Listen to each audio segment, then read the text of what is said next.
Hello, my loves. Today we're going to look at some more Reddit stories, and if you've enjoyed a Reddit story, why don't you consider hitting the subscribe button? Maybe that's the notification bell too, and let's start with today's story. I don't want to be here anymore, long story. There's just too much pain for me to handle. I feel I either die or go insane. There have been good moments in my life, but I'm constantly reliving the bad.It started off when I was living in Georgia. My mom had got on drugs really bad when I was 4 years old and my sister was 6. Remember her and my dad always arguing BC of it, waking up to mom holding a knife towards dad and then screaming at each other. Tea was every day and every night. Along with living in a bad environment, constantly getting robbed, my parents allowed a homeless guy to live with us for a while and he would lock me and my sister in a room and beat us and cover my mouth. Just a lot of bad shit. Until one night my dad had enough and I remember vividly him laying with me and my sister and telling us we were leaving in the morning to Kentucky to live with my grandparents. So the next morning we woke up, threw a bunch of shit in the car and left my mom, can remember her chasing behind us and screaming not to leave. But my dad thought that would be the best thing to do for our lives. So we made it to KY and I met my grandparents. My grandpa was my dad and uncle's stepdad and my mama was their real mom. When we first got there it took a long time to warm up. My grandpa and grandma had to drag me and my sister out of the corner and I remember just screaming I hate you and I want to kill you and I didn't even know them. The grandpa made me pick a switch. They were very strict. Eventually we warmed up to them and settled in. Dad stayed with us there. Not long after being there my dad had decided to take me and my sister to his friends down the road and they were all drinking and playing guitar. Having a good time.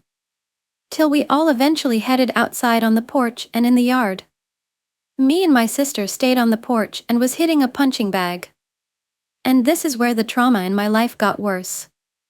Nathan, my dad's friend, was very drunk and I remember him walking outside with his eyes closed with a shotgun barrel to his head. Face towards me and my sister. And boom. I remember it all.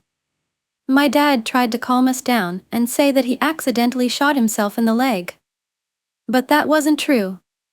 He had killed himself right in front of us. A couple months pass since that and my mom starts calling my dad saying she's off of everything and she's doing better. So my dad tells me and my sister he is gonna be gone for a couple of days to pick mom up. I remember hugging him, bawling my eyes out, saying please don't leave, but he had to. But then a couple days go by and he's not back. Papa and mama say he's spending time with our mom for a while. We were extremely sad but figured we would see him again. But no. December 13, 2009. My dad had picked my mom up and on the way back got into a fatal crash and died. My mom survived. The time we thought he was staying with mom in Georgia he was actually in a coma for 6 months, the day my grandpa told me he had picked me up from daycare and my sister from school. He said there was good news and bad news. He told us to choose one or the other. We both chose good news. He said our mom is back. But wouldn't tell us the bad news until we got home. Where my family was in the living room crying because they found out about him dying, and so did we. My mother had to pull me away from the casket. She stayed for a week after the funeral. Then one morning me and Sissy woke up and she wasn't here. She had abandoned us without even saying goodbye. So now my mom is back in Georgia. On drugs even worse, and me and my sister are living with my grandparents. Fast forward 3 years. I'm around 8 years old, my sister is 10-11, have already been through hell, but that wasn't all. Remember I was taking a shower cleaning myself. And when I get out I hear the door sling open. It's my grandpa. I grab a towel and try to cover my body and he's just pulling it out of my hands trying to reveal me. He had a camera. He took multiple pictures of me naked and scared. And I'd rather not know what happened with them. He also molested my sister in many different ways. We didn't realize what he had done until we got older.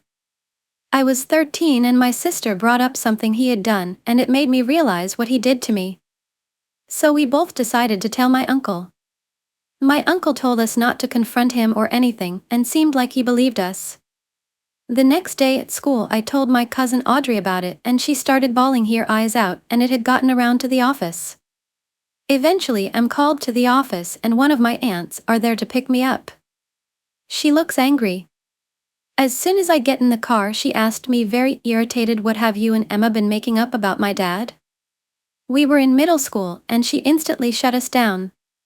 My grandpa called us crazy. The family believed it and sent my sister off to an institution, and when she got back my grandpa had molested her again and I backed down completely and said it was all a lie on my part because I thought they wouldn't love me anymore and I wouldn't have a family, and why grandma had cancer during this time and died in 2013. The whole thing had blown over not long after and we were pretty much silenced. My sister came back eventually but always snuck out and tried to find ways to not be there. So it was me, my sister, and Papa. Until my sister was 18, then she was out of there.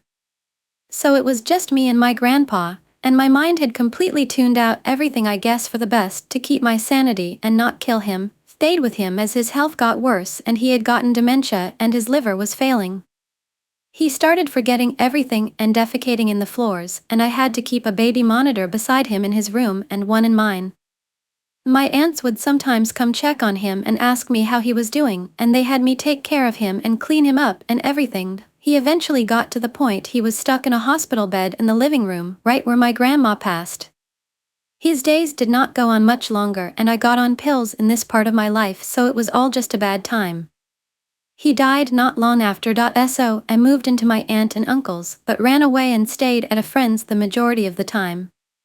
Sissy had her own place now and gave birth to my nephew a couple years later. I was 17 ATM. My mind was and is now in a darker place. I don't talk to any of my aunts and uncles anymore because of our past. I am now 20 and 4 months ago my biggest nightmare became a reality. March 25th my sister is struck by a truck right down the road from her house and died from the impact. She was texting me 3 days before on how she doesn't want to be here anymore. And it was just a couple weeks after she had my other nephew. She was 22 years old and suffered most of those years from the things we witnessed together. My best friend and only person who could completely understand me. She got hit in the middle of the day and it hasn't been announced if it was an accident or not yet. The people left are the ones who silenced us and our mom who abandoned us. Which I just recently moved her down here because she doesn't have a car and she's addicted pretty bad. It sucks that after all these years she can be here after my sister dies, but I'm still the one that had to bring her here or it wouldn't have happened. I have chosen to forgive her even though it's hard.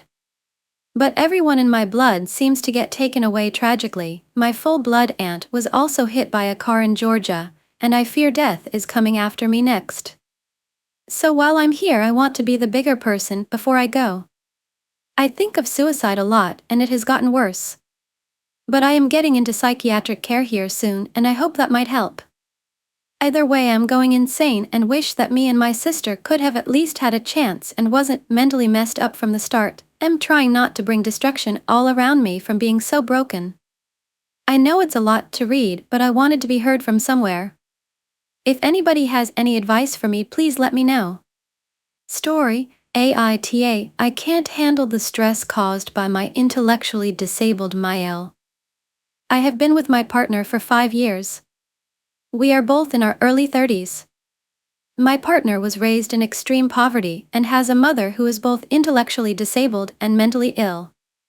She has bipolar 1 and a moderate intellectual disability. She doesn't work or drive. In recent years my partner's dad and sibling died traumatic deaths, leaving him alone with his mother.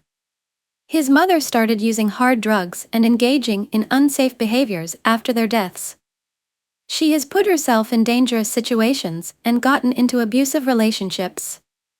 Over the past 5 years, she has shown up at our apartment in serious distress, freaking TF out many times, especially during meth come-downs, when she experiences extreme paranoia. A few years ago, we moved out of state and she decided to stay behind with her boyfriend. Every year, they have a huge fight and she ends up at the airport. My partner flies her out to stay with us for a few weeks until she wants to return to her boyfriend. I feel very unsafe/anxious around her. She cannot follow basic instructions, like locking the doors or not smoking on the grass. She is inconsiderate, erratic, immature, pushy, easily agitated, lacks impulse control, and does not consider the consequences of her actions. She hasn't used hard drugs in over a year, but is still very overwhelming to be around. She never stops talking, constantly asks for things, and is delusional. She does not respect my personal space or belongings, which makes it incredibly difficult when she stays with us. She has one other stable relative who won't let her stay at their home alone because they don't trust her and find her overwhelming. My partner's mom does not have and has never had a legal guardian or conservator. My partner cannot afford to pay for her to live in a group home or assisted living, and he doesn't want to take away her freedom by becoming her guardian. His mom receives Social Security assistance, but it is garnished. I don't know what to do. My partner has no plans for how to handle her future living arrangements, and I cannot live with her. Every time she stays with us, I get so dysregulated, and I know that eventually she will want to live with us permanently. I feel guilty for not being more supportive. My partner is a very good person who has been dealt a horrible hand. He has lost almost everyone he ever loved, and he has no one else to rely on. It breaks my heart to see him weighed down by her issues. Story: partner's relationship with my parents. My partner and I have been together for 6 years. Something traumatic happened to us 3 years in when our relationship was rocky and we went to stay with my parents. My partner is from a really different background from mine and feels I lied to them about where I was from. This background clashes with their values. After a lot of talking, my partner doesn't want anything to do with my family. I don't agree with the way they view my family, but my partner thinks because I have been brought up with them, I don't see it. They feel extremely strongly about this, to the point they say it has ruined their view of the world to have seen them. I don't want to go into too much detail, as I'm worried they may see this, but there was no abuse from my parents. They are very loving, kind, generous, and accepting queer people who genuinely want the best for everyone they meet. The rockiness in our relationship came from bad communication and my passive-aggressive behavior. They say they are okay with me having a relationship with my parents, but they absolutely do not want to be part of their lives. I respect that, and although it has been difficult and I can't say I have always been understanding, I feel I am okay with that aspect of things now. They had a lot of stress in their life and had a low mood from this. Because of their mental state at the time, I said I agreed with them about how they felt about my parents. I really know this wasn't the right thing to do, but I didn't know what to do. They were suicidal and would not speak to anyone, including their friends, a counselor, a priest, or an anonymous helpline. I felt stuck and I know it wasn't right. Now they are doing much better. I have kept in touch with my parents through text, but they think we broke up and that I am just living on my own, getting on with things. My partner wants a future together, and really, despite the shitty things before, it is everything that I thought I wanted. The problem I have now is that I genuinely don't know how our situation is going to work long term. I think in the heat of it all, I thought I could just keep these parts of my life separate, and I was happy to accept that. I feel sad that I don't see my family as much, and when I said I wanted to see my mom, my partner was so distressed by it that they said they would go to a hotel to stay because they didn't know how they were going to face me when I came back. They also wanted us to spend Christmas apart and alone because I would likely be phoning them. I should add that it isn't just a problem with my family, as they are fine with other members and actually really like them. It is my parents specifically.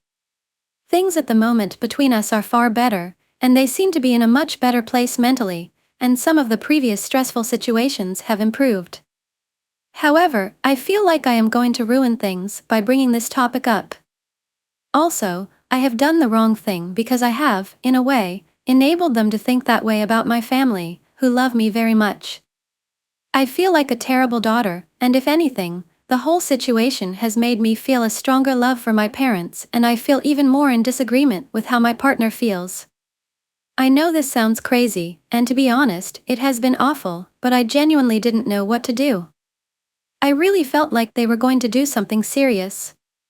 I know the answer to this is communication with them and not the internet, but I guess I just want some advice or opinions on how you navigate a relationship when your partner doesn't want to be part of your family. I want to know how I can make this work long term if I can, and how I can make both of our wishes and values be protected. I absolutely do not want my partner to go against their values for me. I also feel terrible for my parents, and although they don't ask too many questions at the moment because they think I'm busy with my career in another part of the country, I really don't know how I am going to do this long term. I feel completely stuck and like I am being made to choose between people who I love. My partner has no family and no one else, and to leave them would be really, and literally, leaving them alone in the world, and I just can't do that either. Story, AITA if I break it off with my partner. I've 22 years old been seeing this 26 years old guy for about 2 years now. We met through mutual friends and initially was just grabbing drinks and casually sleeping together. It's developed into more than that. We talk every day and see each other multiple times a week. About 6 months ago we had a serious discussion about the relationship, that we both have pretty strong feelings for each other. I was aware he had slept with someone else, which prompted the discussion. I had said that my feelings about the casualness of the relationship had changed and I wasn't comfortable continuing the relationship if it wasn't monogamous. I explained that I never planned on making this change, but I had feelings of jealousy and didn't think it fair to continue the relationship if it caused me to harbor resentment towards him, as we had never agreed to anything more than casual. He confessed to me that he was under the impression I had been sleeping with other people and explained that was his reasoning for sleeping with this person, aside from the obvious physical attraction that was there, and that now that he understood my feelings agreed. Since then our relationship has gotten more serious. I visited him in France, where he is from, and stayed with his family for about 2 months. He has also gone on family vacations with my family. We are both party people, we are bartenders and go out frequently. The issue is that there are times when we have plans to meet for drinks, hang out, etc., but then he will stop replying or give me non sequitur answers. I haven't really thought much about it, but recently I'll see via social media that he's in fact out with friends, including the woman he slept with after these incidents of not replying. My question is, do I confront this issue again, or do I just move on and let him know I'm no longer interested if I feel I'm being toyed with? I don't want to waste my time being serious with someone who doesn't want the same from me and worry I might begin to harbor resentment about this being a one-sided relationship if I continue to let this slide without the conversation. We're pretty young and I'd hate this to devolve into something I regret when it's been pretty lovely and I think could end amicably without hard feelings. This is not to say I don't hope we could resolve this issue and continue, but I'm just have so many mixed feelings at the moment. Story, AITA for breaking up with my boyfriend of 3 weeks. We met at a party and didn't really interact after. We found ourselves in a group chat together with mutual friends, but didn't interact outside of that. Cut to a few months later, he messages me randomly. We just say hi, but keep it moving. He messages me again a week or so later trying to set me up with a friend.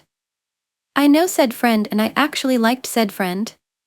So I said sure. He gets back to me that his friend is in fact not interested. I'm a little bummed off course, but it's not the end of the world. He then starts chatting to me quite regularly and I keep my responses blunt and uninteresting because I don't want any new male friends nor any unwanted guys potentially falling for me. He was incredibly rude and blasé about many topics and things, so I regularly got quite mad and frustrated at him. Cut to a few weeks of chatting with him now, a little less rude, and him confessing feelings for me. I get upset, telling him that I don't feel the same and that now we have to stop being friends since face/male friendships never work if there is one-sided feelings involved. He kept applying pressure and for some reason I said sure, let's give it a try, knowing how rude he already was before. When we started dating it became apparent how fatphobic he was. I would be sitting down and he would comment on my stomach and say I need to work out to get rid of my rolls. Run his hand around my back trying to feel and pinch skin. Also on my thighs. He would actually pull the skin under my chin and cluck like a chicken. He comments on my leg hair, saying it's a lot and that I need to shave. He would comment and say things like he will need to gym more. He wants to decide to pick me up. Mind you, I'm 130 pounds and 5 feet 4 inches. Well within my BMI and fit. When I wear makeup, he tries to wipe it off with his hands while caressing me. I've spoken to him about his jabs and he says he just cares about my health. Also, I'm a bookworm and he is a fitness freak. Once I asked him if he can read a book once a while. There's more to life than fitness, I said. He shot back saying that the day I decide to gym, he will pick up a book. After 3 weeks of this, I couldn't take it. Now he's mad at me because at least he wrote me poems and yet I didn't even say thank you. In those poems he would literally call me fat and a million other things cleverly designed and disguised in poetry. I'm not stupid. He could be so charming and loving but at the same time degrading and hurtful, so I ended things. Story, AITA for asserting my boundaries of having my own space. I am 32 years old, and my husband is 36-year-old. We have been married for almost 3 years, and we are both Muslims. 4 days ago, I found out I was 12 to 15 weeks pregnant, and 2 days ago, I told my husband. His immediate reaction was to negate what I said and tell me that he will not accept this.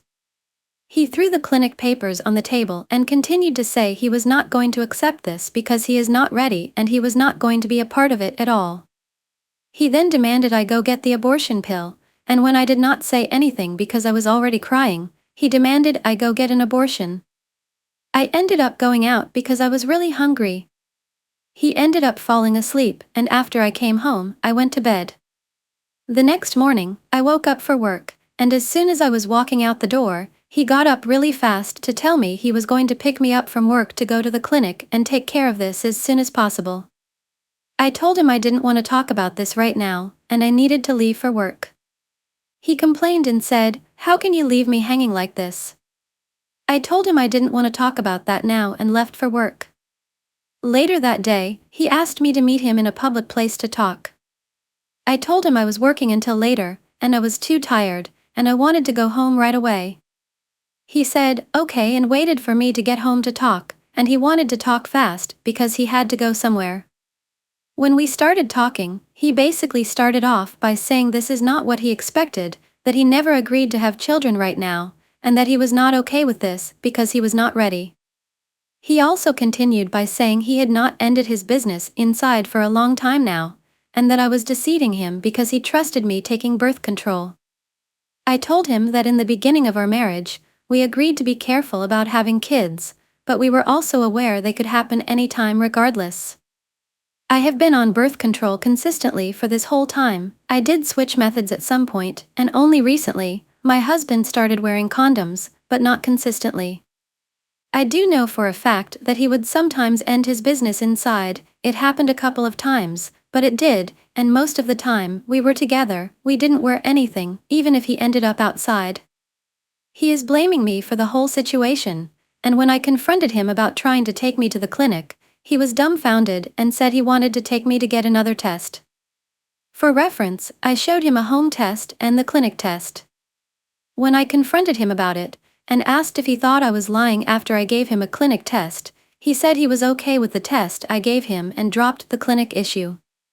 When I confronted him about demanding an abortion, he said he wasn't trying to force me to do it, but he also said that if I continued with the pregnancy, I was going to be responsible for the consequences because he wasn't having this situation. He said that he didn't want to have babies if we might move countries. I told him that we can bring our baby anywhere, and we had already had plans to move, so it wouldn't be any change to our plans, and we can rearrange details. He also said that the bottom line was that if I wanted to be with him, we had to push this to the side. He said this pregnancy would break him and ruin everything for us and doom our lives in every way. When I asked him to clarify what he meant, I told him that per his words, there were 2 paths. If I want to be with him, I must get rid of it.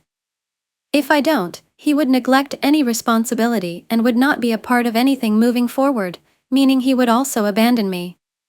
He tried to tell me that's not what he meant, and I asked him what would happen if I made up my mind and chose to follow through. He said he wasn't sure. He said this is the best for us and our lives, and maybe later, we can have other kids since we are both healthy. For reference, we have been married for 3 years, and we are both Muslims. He did mention that it was allowed to carry out the procedure as long as I am under 4 months, but that's under extreme circumstances where there is something wrong with the pregnancy, not just for any reason. I told him that for us, babies are considered blessings, and they always come with sustenance, but he laughed sarcastically and said, this was not the type of blessing he wanted. That he wanted kids, but years later, maybe after 3 years, once we both have our citizenships. His would take about 1 to 2 years from now, because I have to fix mine and request him. He said after this happened, then we could both see where our relationship stands and decide on kids. He has been acting like I am not pregnant and like life goes on, but he said that my choice will either make things work or crush them. I have also been under a lot of stress working extra hours to pay off money I had to borrow for emergencies, so I don't have money to spare for food right now, and he is not worried to ask if I eat or not. I haven't had more than 2 eggs a day for the last 3 days and I feel really tired. He doesn't want anyone to know and he is pretending that this situation does not exist. I'm so exhausted. Story, AITA for blocking, ignoring, and uninviting my father. I am 17-year-old about to start college in a month and have a family dilemma. I'm looking for a good personal resolution regarding my relationship with my father and have had multiple opinions given to me on the matter. My father was never a notable figure in my life as he and my mom amicably split before I was born. He lives in a completely different state and has to my knowledge at least 7 other children, each having 7 different mothers. Yes, he's paid child support throughout the years, but reluctantly, so I'll elaborate on this later. I can count the amount of times I've seen him in person on one hand and can tell you nothing notable about his character as we've never formed a strong connection through text or phone calls. Now, about a month ago, I graduated high school and my father kept pestering me and my mom about when it was, where he could stay for a few days, etc. I was shocked by his asking this, and my mom seemed unentertained by his proposition, but she had kind of always expected that he'd be there on my special day, though I never imagined this as I only wanted my true immediate family and friends to attend and had only been given a meager 4 graduation tickets anyway. Now I had the awkward task of explaining to my mom that I didn't want him to attend, which resulted in her wanting a clear reasoning as to why and my unfiltered feelings about his attendance. Here's a bit of what I told her, but all the instances of discomfort are too long to share here. I told her I felt uncomfortable with having a grown man I'd barely know attending my ceremony and celebration dinner. It'd be unfair to my best friend, brother, different fathers, sister-in-law, and especially me to have to deal with his sudden looming presence on my special day when none of us even know the man like that. I also told her that I'd found out from a family friend that one of the few instances he'd visited me was in fact not just planned so he could see my dance recital, but was also planned so that he could discuss possibly lowering or ending child support payments to my mother. Beside this, I've had to put up with awkward social media interactions from him, such as him sending me a video of his son's soccer game. I've had plenty of lacrosse games, not that he's shown up to any throughout my 4 years of high school. He tends to call me princess in messages, which is weird cause, once again, I barely know this man and I am about to be an entire college student next month. And here's the cherry on top of the strange bullshit I already put up with. His wife tagged me in a Father's Day post for him. I don't know her, or him like that, and I reserve my happy Father's Day for my single mom, not him. My mother was a little taken aback, but understood me completely, and eventually called my father to uninvited him from the graduation he was never really invited to anyway. I was too worked up to do it, and was afraid I'd cry on the phone, and I really didn't want to give him a moment to comfort me about the whole situation. Anyway, ever since I blocked him and his wife on Instagram as I need a break from him and his comments on my posts and generally just seeing him in my feed. I've muted him and haven't responded to his texts in over a month. My mom says I shouldn't be petty and that I should respond, but I'm just so resentful. I mean, if he really wanted to, couldn't he hop on a plane and work it out in person? He works at an airplane and has managed free flights in the past. Should I give him a chance? I don't know, and there are so many more unspoken details, but it hurts to think of it all. Story, AITA for still hooking up with my husband even though he has a girlfriend. I am 21 years old and 22 years old. My husband got married last year. My husband, who is in the military, and I had to move to a different state together. Once we moved, our relationship kinda went south. About a few months ago, around January, I found out that I was pregnant. A month after that, my husband asked for a divorce. We started going to marriage counseling and trying to work on our relationship, but my husband kept going back and forth. He kept saying that he wanted to work on the relationship and then changing his mind, he says, because I did nothing for him, but if you were to see our relationship on the outside, you would realize that my husband is a big man baby. I clean for him. I cook for him at this point. I clean every single day and he does nothing when he comes home from work. Even though all this was happening, we still slept in the same bed and hooked up. A few weeks ago, he got a girlfriend and started sleeping in the living room on the couch last week. His phone broke, so he had to use mine. We stopped up for about 23 days when this new relationship started, and then we started hooking up again. I've tried putting a bridge in a relationship and giving him other options, then sleeping in the same room with me, so that we don't hook up, so that he's loyal to his girlfriend, but he keeps going out of his way to come talk to me and be in the same room with me. I've tried reaching out to this girl on multiple social medias to explain to her what he's been doing, and if she truly does love him, she needs to slowly back off, because at this point she's gonna get hurt. Not only is he hooking up with me, but he's talking to other women, but I have no way of reaching her, so I wanna know, am I asshole? Okay, so based off of what I see in the comments, I thought I should add some more. I just figured out how to add more. I apologize. Me and him are currently in the process of getting a divorce. We legally cannot get a divorce because I'm pregnant. By law, I cannot get a divorce because I am pregnant with his child. It has been hard for me to find a job because I am pregnant. I haven't been to college yet and I do not have the money to go to college. I'm financially dependent on him currently, and because he's in the military, his paycheck doesn't pay for 2 separate apartments, so we are forced to live together. Basically, because of the law, I could care less about the girlfriend. I just wanted to talk to her so she didn't make the same mistake that I did, have been focusing on myself. I have been looking into jobs that I can get after I get this divorce and have a plan, but I also have needs. I'm a human being and I have pregnancy hormones.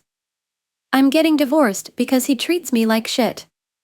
I do not want to be in this relationship with this man right now, and for the next couple of months, going to be stuck in this relationship with him, and he is going to be a part of my life for the rest of my life because I'm having his child. Story, AITA, I can't handle the stress caused by my intellectually disabled Mael. I have been with my partner for 5 years. We are both in our early 30s. My partner was raised in extreme poverty and has a mother who is both intellectually disabled and mentally ill. She has bipolar 1 and a moderate intellectual disability. She doesn't work or drive. In recent years, my partner's dad and sibling died traumatic deaths, leaving him alone with his mother. His mother started using hard drugs and engaging in unsafe behaviors after their deaths. She has put herself in dangerous situations and gotten into abusive relationships. Over the past 5 years, she has shown up at our apartment in serious distress, freaking TF out many times, especially during meth come-downs, when she experiences extreme paranoia. A few years ago, we moved out of state and she decided to stay behind with her boyfriend. Every year, they have a huge fight and she ends up at the airport. My partner flies her out to stay with us for a few weeks until she wants to return to her boyfriend. I feel very unsafe/anxious around her. She cannot follow basic instructions, like locking the doors or not smoking on the grass. She is inconsiderate, erratic, immature, pushy, easily agitated, lacks impulse control, and does not consider the consequences of her actions. She hasn't used hard drugs in over a year, but is still very overwhelming to be around. She never stops talking, constantly asks for things, and is delusional. She does not respect my personal space or belongings, which makes it incredibly difficult when she stays with us. She has one other stable relative who won't let her stay at their home alone because they don't trust her and find her overwhelming. My partner's mom does not have and has never had a legal guardian or conservator. My partner cannot afford to pay for her to live in a group home or assisted living, and he doesn't want to take away her freedom by becoming her guardian. His mom receives Social Security assistance, but it is garnished. I don't know what to do. My partner has no plans for how to handle her future living arrangements, and I cannot live with her. Every time she stays with us, I get so dysregulated, and I know that eventually she will want to live with us permanently. I feel guilty for not being more supportive. My partner is a very good person who has been dealt a horrible hand. He has lost almost everyone he ever loved, and he has no one else to rely on. It breaks my heart to see him weighed down by her issues. Story: AITA for threatening legal action and going no contact with my best friend over an apartment. On July 9th, I am 23 years old, was supposed to move into an apartment with 23 years old my best friend. My parents were willing to co-sign, but her parents were more hesitant when I began doing research and looking for apartments. After 3 months of planning, her parents decided not to sign the lease 2 days before we were supposed to move in. Their main reason for not wanting us to move into the apartment was because some Mexicans on a balcony looked at her mom when they drove by. Her parents are also very well off and could have very easily afforded to pay 10x the rent if they wanted to, so their reasons for backing out were not financial. My parents, on the other hand, are wonderful, and I recognize the privilege I have when they paid for all of the application fees, $700 in everything that came up for us during the months between applying and our move-in date. After we paid for everything, my parents had to leave their jobs so we could move in with my grandpa, whose health was declining. Neither of them have been getting an income since May and were never very rich. They came into money from a relative who passed in April and spent it on me, and after spending their savings on medical bills and needed renovations to my grandpa's house, they've been struggling financially. I live states away from my friends and my whole life. I also had a job I was supposed to start 3 days after we moved, and I was hoping to give part of that paycheck to my parents. The night her parents canceled, I called my BFF. I told her that my options were to find someone else to co-sign for the same place, or I would be moving forward with finding an apartment by myself. I told her the decision wasn't personal and I would love to live with her, but I needed to move for my job and my mental health. I have depression and have been falling in/out of depressive episodes since living at home with nothing to do and no one to talk to except my parents since December. I also have anxiety that has gotten worse with feeling like I need to start living my life while feeling stuck in the situation I was in. Finding an affordable place is easier for one person, especially BC. She wanted a 2-bedroom for reasons I completely agree with. I was freaked out, panicking, and angry with her/her parents for everything. My toxic trait is that I lash out when I'm angry. I am aware of it, so I was trying to handle everything well. I got frustrated when my BFF kept saying I don't know and wouldn't give me an answer about if she wanted to move in together. I snapped and said that if we didn't get the apartment together, my parents would ask her parents to reimburse them the $700 for application fees and money they spent on a storage unit, moving truck, and a caregiver for my grandpa so both of them could help me move. Also said that my parents might take legal action if they refused. This was mostly true, but it wasn't something I wanted to tell her. BC. I didn't want her to feel like I was pressuring her to say yes to something she might not be comfortable with, since she would be going against her parents. I said it purely for the sake of scaring or hurting her, and I know that it was wrong. We hung up after I said that and I still hadn't got an answer. The next day, I texted her to see what she wanted to do. I was still angry with her, but we had fights before and we always worked it out, so I knew it would be fine, but we needed to figure out apartment stuff first since it was so time sensitive. While I waited 2 to 3 hours for her to message me, I figured everything out with the complex, but I needed her agreement by noon so the complex could start the paperwork so we could still move in at the same time. I knew she was at work, but I knew the manager and knew it would be fine if I called. When she answered, I apologized for calling her at work, but I needed her final answer.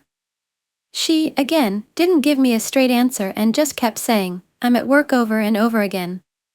I told her it was time sensitive and I couldn't wait until she was done at 4 p.m. She eventually told me that she no longer wanted to live with me. I broke her trust by saying her parents needed to reimburse mine for all costs when her parents never agreed to that in the first place.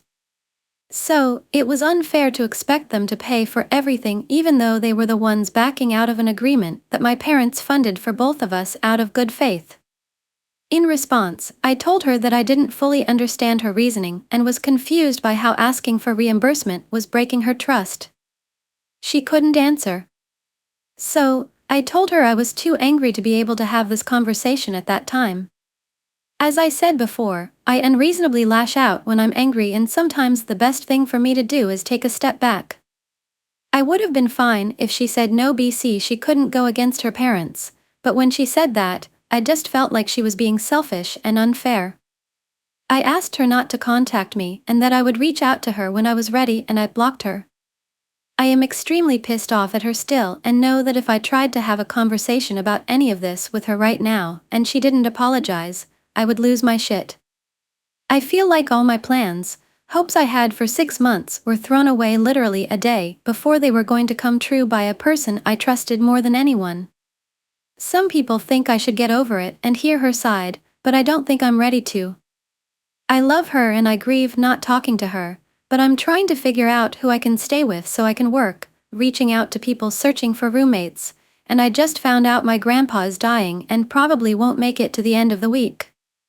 I know her life isn't the easiest, but it's hard for me not to resent her when I feel like everything is going to shit. She didn't seem to care about my life when we called, so why should I care about her right now when everything feels so unstable? Story: the woman, F30, I've been dating is displaying confusing signals and I'm, M25, not sure how to handle it.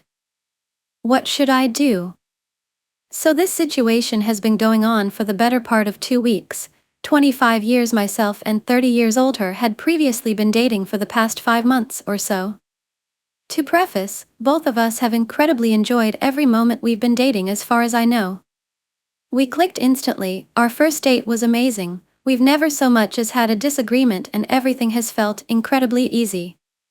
I fell for her, and by her own words, she's found herself falling for me. So here's where the problem begins. About 2 weeks ago, she texted me late at night feeling like she needed to talk to me about things.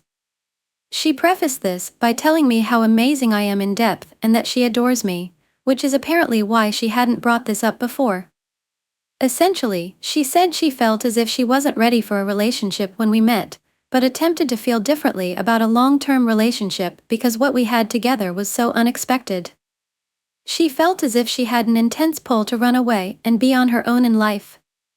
This ended with her saying that it felt nicer to end things and let me move on because I deserve better.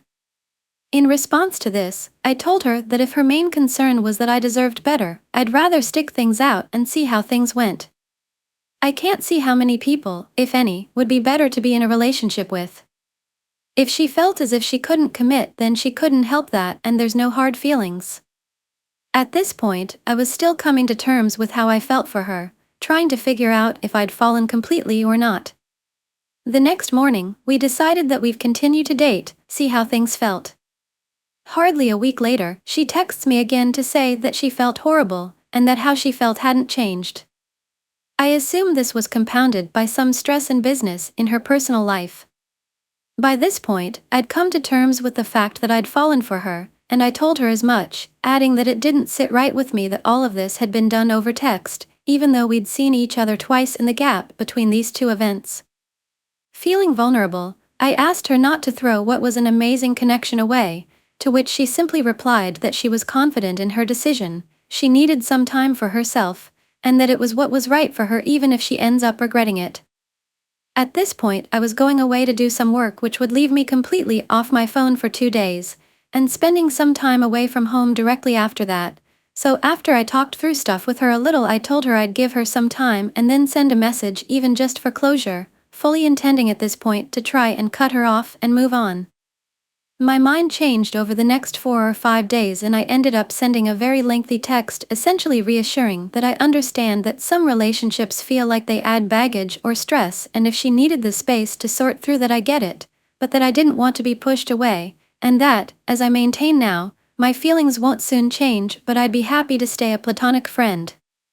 I suppose in the back of my mind I hope that if and when she felt ready for a relationship, I'd be waiting to pick up where we left off, but that would feel crass and unfair to say, and add more pressure to what seems like an already difficult situation. I genuinely felt, and feel, as if this person might be my soulmate, and I'd hate myself if I let the possibility of exploring our relationship further slip away by doing what she suggested and moving on. I told her to really take her time to consider what I said. She took a few days to reply, assuring me that she was trying to come up with a response that made sense. Then a couple more. Apparently, writing and rewriting drafts, not knowing what to send. Eventually, today, she put it into words. She'd like to remain friends, but that she couldn't give me the pretense that it might lead to more again.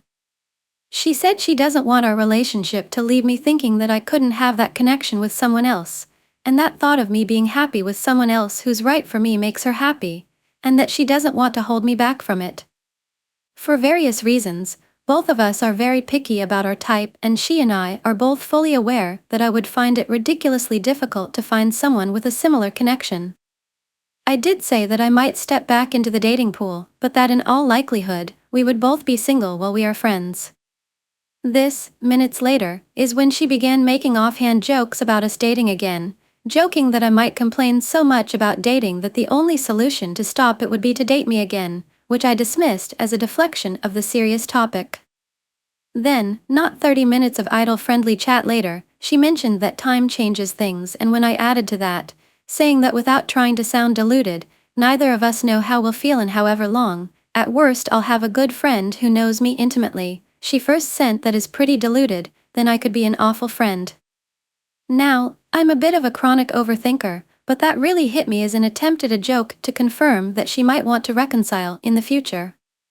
I suppose what I'm thinking is, there has been so much non-committal language used since the start of this. A complete refusal to imply that we'd get together, and gentle nudges for me to find someone else, but also a seeming desire for me to stay around despite the fact she was falling for me before deciding to go it alone. I've 25 years old been dating a woman 30 years old for 5 months, and although we clicked instantly and had an amazing connection, she recently decided to end things, citing a need to be on her own despite still having feelings for me. While she wants to remain friends and doesn't want to give me false hope, her mixed signals and jokes about possibly dating again have left me so confused. I feel as if I should also add that every conversation we've had since the start of dating, we've been very candid, honest, and mature with each other. There have been no games, no mincing words, and a lot of trust. Which is why some of these things seem so odd. The not-so-conclusion that me and 2 friends came to as they were supporting me, and I really hated even agreeing with this because it feels so horribly patronizing to even think, is that she is simply incredibly conflicted, stressed, and possibly avoidant, and one friend agreed that it would do us both good for me to stick around and support her as a friend without putting pressure on her, while I was encouraged to run for the hills by the other. But I'm ultimately lost, so I'll open it up to the masses. Story: Am I the asshole for looking at my husband's messages? My husband, 39M, and I, 41F, have been married for 1.5 years, dated for 3.5, and have known each other for 6 years. We are a blended family and have both had relationships. Am I the asshole for looking at my husband's messages? My husband, 39-year-old, and I, 41-year-old, have been married for 1.5 years, dated for 3.5, and have known each other for 6 years. We are a blended family and have both had relationships in the past and dealt with toxicity and cheating. The first week we started dating, I laid out all my boundaries, with an exercise my therapist suggested that shows your wants/no-goes/places you'll compromise in a relationship. I told him about it and asked if he was interested in it, and he said yes, and we both learned quickly where our boundaries were. We continued to have good conversations about insecurities we were working on, reasons for some of our boundaries, etc. He still spoke to most of his exes, which I don't have an issue with in general. But I let him know I would not be okay with inappropriate conversations with exes like flirting, sexting, etc., or using them as an emotional support if we hit a rough patch. I also point blank asked him if he kept explicit pics of his exes and told him, while I don't judge those that do, with consent, or want to do that, I would not be okay with that in a relationship. He said he didn't and we moved on. Some backstory. I dealt with a really toxic relationship about a year before I started dating my husband. This partner talked to lots of women and exes over social media and constantly lied about it. I only found out because the women reached out to me. I had never gone through an ex's phone or computer, etc. A few months into our relationship, I say relationship because we were both clear that we were in a monogamous relationship. We had done the casual thing before and this wasn't that. He kept bringing up a female friend of his and what she was going through, but the way he brought her up felt off. I was honest about my feelings but acknowledged that it could be my anxiety from previous relationships, and I never asked him to unfriend her or anything, just voiced my concern and why. His response was to ask if I wanted to see their messages. I said sure, and he hesitated but said he'd show me when we got back from vacation. He did, and I was super uncomfortable with how they spoke, and I told him so and why. Again, I never asked him to unfriend this person but asked that he adjust how he interacted with her. After that he would tell me if he changed his phone code and offer to let me look through it if I needed.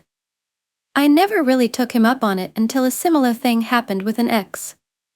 To be clear, he wasn't sexting or hooking up or asking for pics, it was flirtation. While some might be okay with that, I wasn't. So I addressed it again and we went to couples therapy. I have looked a couple other times, but it was more to make myself realize he wasn't doing anything and this was just me. I never did any kind of deep dives, would just glance at a message thread or search history on social media, and that was it. And things were going okay. I felt we both loved each other and our hiccups were usually just from stressors in our life. I've told him I don't want to go through all his stuff as I felt it was unfair to his privacy and that I should work on my anxiety that led to that urge. He said he didn't mind and it wasn't an issue. I still backed off and just left things. For some reason I felt I needed to check, so I went on his account and scrolled to a name, not one I knew, just picked randomly, as I have in the past, and I clicked on it and ugh. The most recent stuff was flirtation like before, but the way they talked hinted at something previous. So I scrolled back. Apparently, this was someone he once dated. He said 10 years ago, but as recent as a few years ago, they were sending in pics, etc. A few months into us dating, on Valentine's Day, he was sending me cute messages and talking about a date night and romancing me. At the same time, he was telling her he'd smack her ass for Valentine's to make her feel better and would drive up to have sex if he didn't have to work. And then told her he'd be using her pics for self-pleasure that night and that those pics still had a hold on him. And he spoke to her in a way he's never spoken to me, in ways I've asked him to for years. I was gutted. Yes, this was a few years ago, but we were dating and I was clear about my boundaries and gave him plenty of outs. And it's not like I've gone through every conversation on his social media, he has hundreds and I've looked maybe 4 since we've been together, so I have no idea if this has happened more or more recent. I confronted him about it, but not out of anger. I started the conversation by apologizing for looking and then told him what I found and how it made me feel. At first he acted like he had no idea who I was talking about and got his computer out. Then he started asking if we had been fighting and if he'd really said things to me the same day. He's reached out to women when we have rough patches before, but not like this, that I'm aware of. Then when he asked why I looked at her, I said I didn't know, because honestly I don't, I just picked one of the convos. And he acted like I was lying because he's told me stories about when they dated before and I obviously knew who she was, yet he had just acted like he didn't know who I meant. Anyway, it went downhill from there. He told me I'd just cause issues and if just hadn't looked we would be having any problems and I should know he's not the person he was then. And I guess part of me thinks he's right. It's his privacy. But he knows I'd rather be hurt with truth than lied to, and I feel like an idiot. So, am I the asshole first looking? Story, AITA Unbelievable. Hello, I wanted to see other people's opinions that are non-biased to my situation. First of all, I have two sisters and I am the middle child, 24 years old. My mom has been changed into a different person over the years due to a lot of grief and trauma. Her parents died at the same time when my sister and I were little. My oldest sister's daughter, my mom's granddaughter, died in 2017. Needless to say, we all have had some type of mental issue within our family, but it has taken a toll significantly on her the most. At times, I feel bad for her and want to help her. But sometimes, I am confused and do not want a relationship with her because of her toxic behavior. She has isolated herself and is reclusive to her dark bedroom. My dad and her are still married, but they have talked about divorcing each other more than ever these past couple of years. Recently, I just moved into a house from an apartment. She had a hand-me-down couch from my oldest sister that was in the upstairs bonus room. No one ever goes up there. I asked if I could have it, and she said yes. I go over there with my boyfriend to go get the couch, but I asked to just make sure the house is clean before we come over. It is always a mess, borderline hoarding. She did not clean anything up and there were trash bags in the way of where we were supposed to bring down the couch. However, this did not bother me, because I was used to putting up with stuff like this. I smiled and said, no worries. Anyways, let's flash forward to my boyfriend and I taking the couch to our new house. It sickens my stomach to even text this story out. But we flip the couch over to make it easier to get it inside. I see a hole under the couch. I think to myself, that's odd. Why is there a hole? 2 seconds later, a plethora of socks, mittens, and other small clothing items are falling out of this hole. Then, rat droppings start falling out. It was clear as day that this couch was housing a rat nest. Both of us, my boyfriend and I, were disgusted and took it straight to the trailer to take it to the nearest dump. I was sad, disgusted, and I could not believe that my family was living in such filth. Story, AITA for resenting my MIL. I am 21 years old, have been dating 22 years old my boyfriend for 5 years, and I had moved in with him and his family when I was 17 as my dad and brother had moved across the country.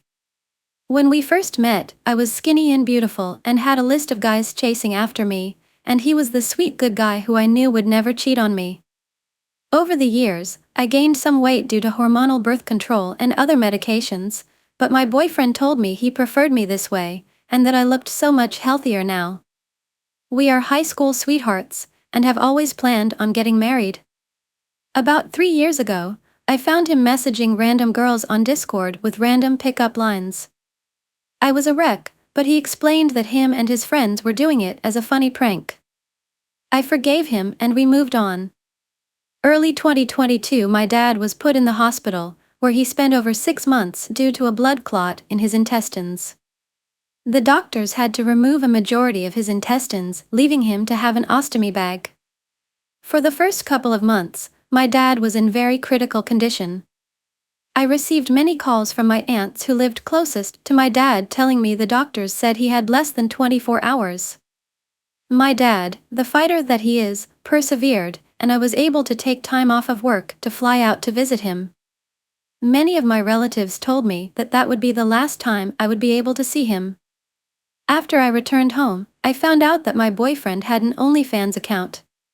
He had been paying to subscribe to other women, and even messaged to ask for their Snapchat and for AD rating. To my knowledge, he never actually followed through. We had not been intimate for about a year when I learned of this. I was heartbroken and consulted with a therapist on how to proceed. With the help of my therapist, I decided to forgive my boyfriend and work on our relationship. After many conversations, my boyfriend informed me that he had officially deleted his OnlyFans, and that he would never do it again. About 6 months later, I found that he had a secret TikTok account that he would subscribe to women, like in favorite videos, etc. I would find him liking pictures of skimpy women on TikTok, and Instagram, and it would always turn into a big fight because none of them ever looked like me. The summer of last year, my dad passed away. It was the hardest thing I have had to deal with, as my dad was my best friend and my rock. I flew across the country to visit my dad in the hospital before he passed, and me and my siblings had to make the hard decision to pull the plug, as my dad had gone into cardiac arrest and was considered brain dead. I flew my boyfriend across country to be with me and to be able to attend the funeral in June. We returned home, and I was so grateful to have a partner who was there for me. In August, I found out that he had created another OnlyFans. His excuse was that he wasn't paying this time, and he never messaged anyone, so it was the same thing as looking at Pornhub. I admit, after this, I went full-blown psycho. I scoured his emails, all social medias, and even Google Docs. I found a Google Docs with a list of porn stars, Instagram models, TikTokers, and URLs for porn. He swears to me that he never pleasured himself to any of it. I don't mind if he watches porn, but subscribing to OnlyFans and favoriting skimpy videos just feels different to me.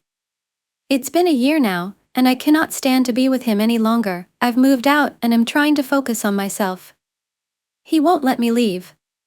I tried to end things at the end of May, when I officially moved out. I told his mom everything he had done, and she said that she was shocked. This boy has made me hate everything about myself. How do I cut ties for good? Every time we talk, he breaks down and tells me that he should just die and that he is a burden to everyone in his life. I've told him we're on a break until he can prove to me that he has made a positive change in his behaviors for good. His family has been texting me telling me how much they love and miss me, inviting me to family event. Am I the asshole for leaving him because he betrayed me when I needed him the most, or am I just overreacting because he at least didn't cheat on me? Bye, and see you again in the next videos and stories.